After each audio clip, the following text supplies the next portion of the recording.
Oh, yeah, oh, A native song that heals. yeah, oh, yeah, oh, yeah. After a Winfield wildfire took Stephen Winecoop's home and everything he owned. I had pictures and stuff like that in there too also that was of my family. You know, been here for 20 years, you know, and you kind of grow attached to it.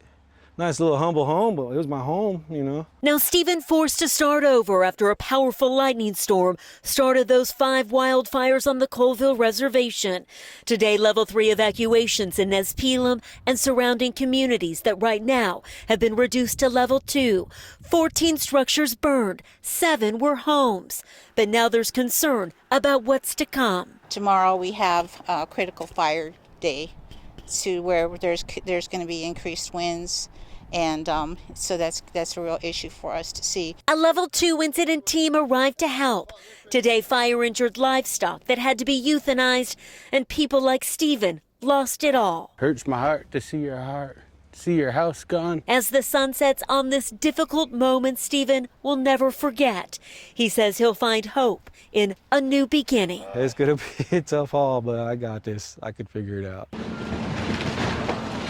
As fire investigators dig for answers into what sparked a fire at a notorious vacant building on Harrison Street, I don't think it'll be very missed. neighbors say they're not surprised it happened in the first place. They probably should burn it down because I haven't seen any productivity from this building. Seattle police say in the last 2 months, officers have responded to calls about people squatting and trespassing in the building. There is evidence to suggest that there may have been transient activity prior to the fire. Today, SPD's arson and bomb squad has been helping fire investigators double check to make sure no one was inside the building. They've used thermal imaging cameras to check. That would be sad if that's the case.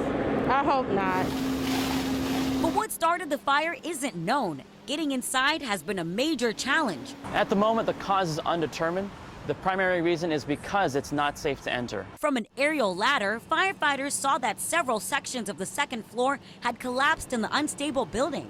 Eventually, fire crews brought in an excavator to finish attacking the fire. That's what makes it very difficult, is the fact that we can't go in there safely to put water directly on the hot spots. As the building is demolished, many hope what comes next will be better and more fitting of the area. It's downtown property, prime location right across from the Mopop. They could develop it and make something amazing out of it.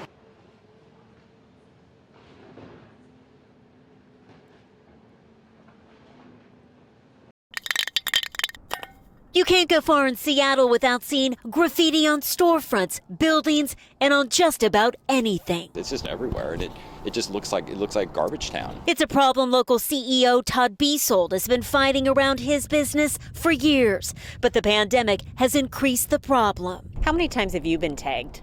Oh, I can't even count them. I mean, it's every week. COVID has sidelined abatement programs. Seattle police no longer have officers assigned to the graffiti beat. Detective Christopher Young led the effort from 2011 to 2017. He says graffiti vandalism is a symptom of other problems. Nowhere's really safe right now. That's because so many downtown storefronts are empty and many employees remain working from home. A building that's not being used and boarded up, they're going to do their art there because it'll be there longer to look at. Young says this is the solution, doing what the Downtown Seattle Association's Clean Team does on most days, cover graffiti immediately. It's bad in retail right now.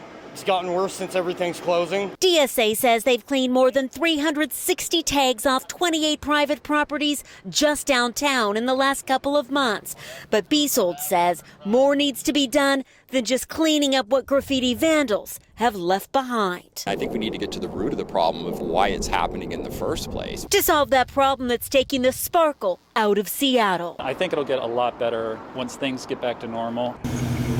At the Tacoma Dome, McKinley Roscoe drives up to roll up her sleeve to be vaccinated against COVID-19. It's exciting because I'm excited to just get back to, regular life and be able to visit my grandparents and stuff. Pierce County Emergency Management operating the site, ready to give 2,300 doses just today, but only 985 people signed up. We had been seeing at some of our other events where we were having fewer people show up. but we were not expecting it to be as low as we had it today. Emergency management is hoping extended hours help. The site is open until 8 p.m. every night for the next 6 weeks, and you don't have to have an appointment. You can drive or walk up. McKinley says she'll be back here in a matter of weeks. Do you plan to get your second dose? Yes, I do. Turns out 8% of vaccinated people across the U.S., 5 million folks, have not gotten their second dose. And it's happening in every county in Washington. According to the State Department of Health, more than 136,000 people are overdue for their second dose of the vaccine. People who are partially vaccinated may create some pressure for the development of variants of the vaccine, and obviously that's a concern for us going forward. The reasons people are skipping their second dose include appointment issues, feeling protected with just one shot, or feeling sick after that first dose. The CDC says the second shot is critical in helping protect people from COVID-19. Seattle's Green Lake is one of the gems of the Emerald City. The near 3-mile loop around the lake, a favorite location for many. It's a nice place to get out and get a little exercise. But Seattle's homeless crisis has impacted Green Lake too. One neighbor counted up to 25 tents here just this morning, and the frustration of what comes with it has neighbors seeing red.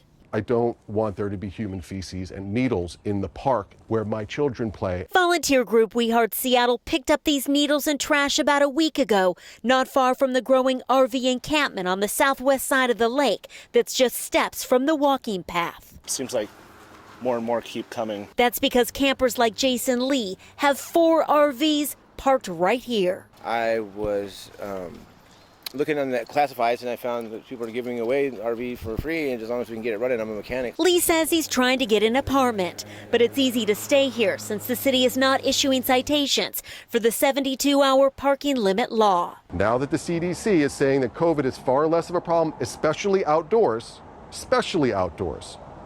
when are we going to start enforcing that law again? We asked the city today by email when they'll start issuing tickets. They told us they do not yet have a date to share around restarting enforcement. I know the neighbors are probably not liking it, but, try to do our part around here as much as I can like this,